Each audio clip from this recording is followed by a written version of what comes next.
Hey guys, Andy back here from Mediocre Hobbies, bringing you another painting tutorial. This time we're going to go for the other character from the Shadow Throne box set, and that is the Reductus Saboteur from the Genestealer cult.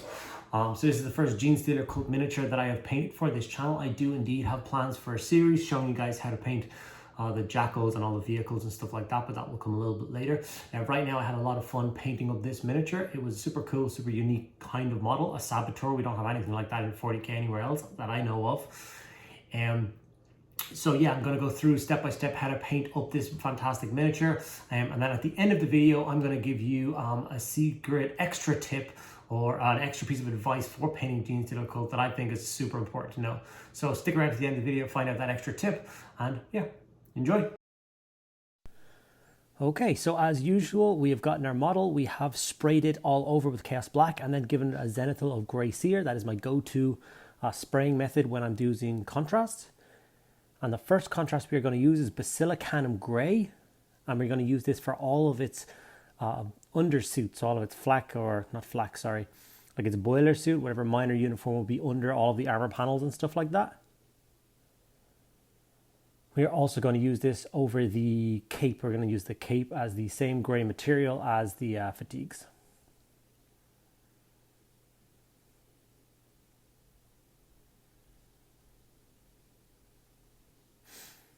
And this is all of the Basilicanum Grey applied to the miniature. Next we're going to do is move over to Blood Angels Red contrast. And I am choosing to use this for all of the armor panels on the miniature. So it's got like shin guards, it's got like a corset thing, a little bit of a shoulder pad peeking out into the cloak, make sure you get that. And like a cod piece that I actually nearly missed, I had to go back and paint it afterwards. So make sure you're not like me and you missed that little bit. I love the bright colors like Blood Angels Red and how they go over this spraying method that I use. And they look really good straight out of the pot. So just take your time. Get all of the armor panel done in that red.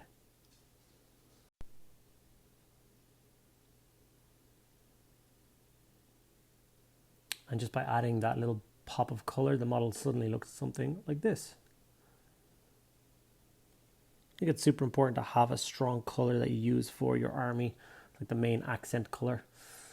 So now we're moving over to the Black Templar contrast. Now this is going to be a slightly different application, because not only am I going to use it to apply over her work boots, I'm going to use it as the base coat for all of the metallics on this miniature. So all of the grenades, the detonator, everything in her hand, her little comms piece going up over her shoulder, and the mine in the other hand, are all going to get base coated with the black contrast. This is dirty, oiled up machinery. These are mining equipment, nothing fancy. So using this method is more than acceptable.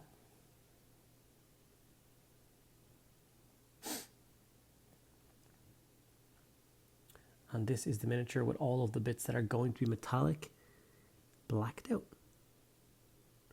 Now we're going to go over to Guilliman Flesh, and we're going to apply this, well, obviously to all of the flesh parts. I know the arms on her left side, or right side if we're looking at it now, are much more Tyranidy than her right side and her face. We will be adding a little bit more of an alien theme to that later on, but for now just hit it with the Guilliman Flesh all over face and all three arms. Okay, now we're going to move over to shading the entire miniature now. And like I said previously, this is a mining equipment. So we are going to use something dark. So we're going to go for Nuln Oil all over the entire miniature. Don't worry about the parts that you want to be bright and that are now going to be darkened down due to this shade. We will be pulling up all of those colors to something brighter later on. So don't panic too much.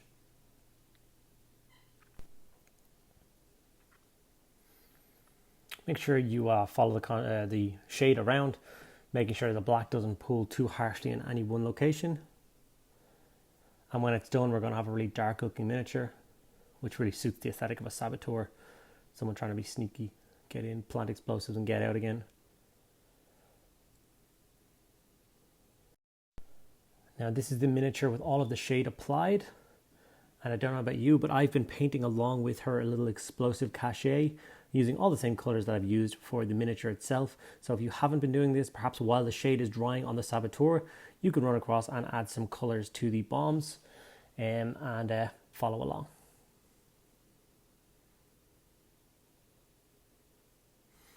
Right, while my shade was drying, I was basing the miniature. Obviously, I'm going to be layering up everything from here on in. I'm going to be quite neat and tidy, so I don't want to be hitting her boots or any of the explosives with any of that texture paint or anything like that. So I did them now, so I can paint on from here without worrying too much about the bases. So the first thing I'm going to do is Mephiston Red, and we're going to pull up her armor panels a little bit more. So we have a small dry brush, and we're just going to quickly, directionally dry brush the miniature just to catch a few of the raised areas with a brighter red. Obviously, this is a sloppier technique than with a normal brush, so you are going to hit some of the extra bits around it with the red, but that's why we're choosing to do the red first. We're going to go with a normal brush for all the other parts, so we can tidy up anywhere where we hit with a little bit of red later on. Don't panic.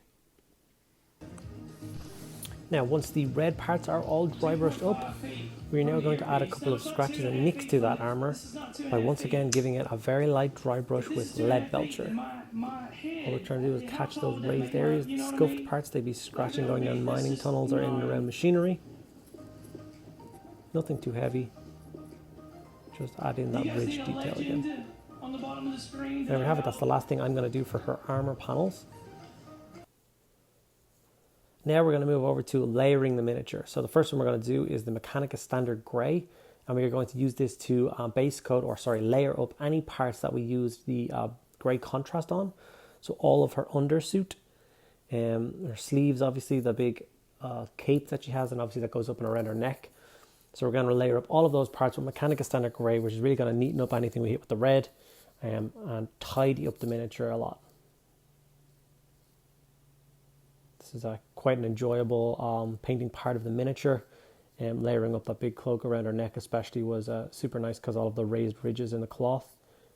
It was super easy to figure out where the highlight layer should go. And then the results speak for themselves. And here is the model with all of the grey cleaned up. You can see the result on the cape especially. Next we are going to go on and use Cadian Fleshtone to layer up her face and any of the skin showing in the model. So all three of her arms and her face. I'm aware, once again, this is in a much more human tone than the Tyranid parts should have, but we are still going to be working on that here in a moment, adding in a little bit of Xenos tones with some shades, so don't panic. This is the bit where you need to take the most amount of time, smallest brush you have, and all the patience you can muster to layer up her face. All you're looking for is to put some colour on her nose, high cheeks, head, those kind of parts.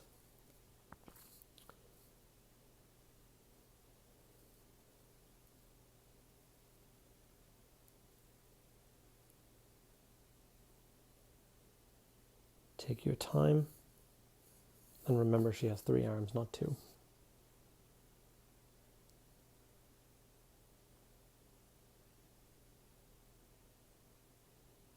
Okay, once all of the skin is layered up, your Saboteur should look something like this.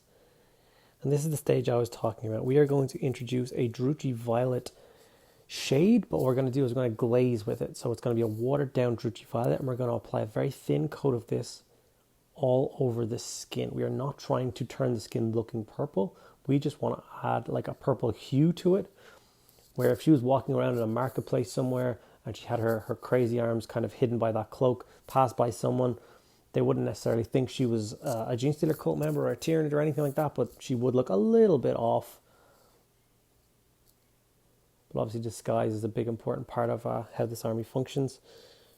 So not too crazy.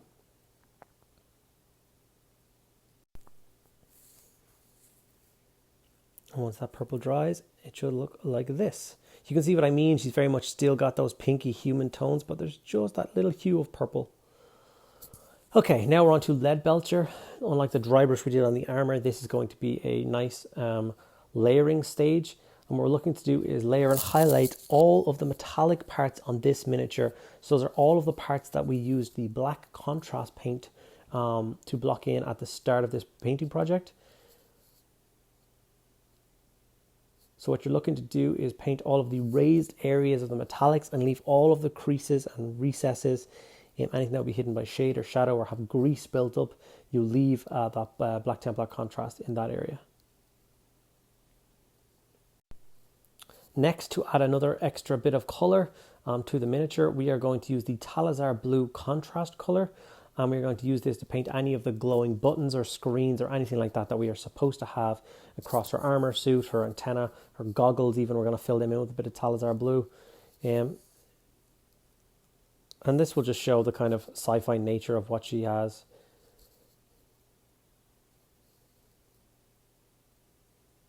Refer back to the box art or any art you can find in the codex for this. There's more little buttons and switches and stuff than you would think, and make sure that you get them all. Starting to look nice and tidy now. Super pleased with how this is turning out. It's exactly what I had in mind in my head. So Balor Brown will then be used to layer up the backpack. I don't actually know what happened to the footage. I might have forgotten to press record on what I did for the initial coat of paint, but it was contrast Nadreg Yellow that was put on before the black wash at the start of this thing. I only realized this now. I do apologize for anyone who is painting along and is at this stage now and is wondering why the backpack is yellow and that I didn't show it to you in the video. I apologize. Just quickly throw a coat of Nadreg Yellow over the backpack, and then once that's dry, layer it up with Balor Brown here. And with that stage complete, I'm calling my Saboteur complete. It turned out something like this. I'm super pleased with how it turned out. I'd be more than happy to have an army look like this. The extra tip that I was talking about at the beginning of this video is to remember that Genestealer cult are in fact miners. Their equipment is supposed to be bashed and chipped and wrecked and muddy and all sorts of things like that. So you can bash out an army really quickly with these guys because you don't have to focus on nice, smooth, clean lines or anything like that. So don't be afraid to weather the absolute hell out of your vehicles and your miniatures and just enjoy the process. If you enjoyed this video, please drop the video a like. If you enjoy what you've seen on my channel, subscribe. And if you have any questions about anything that you've seen in the video or any other video for that matter, please don't hesitate to drop a comment below. I will get back to each and every one of you. I'll see you guys in the next video.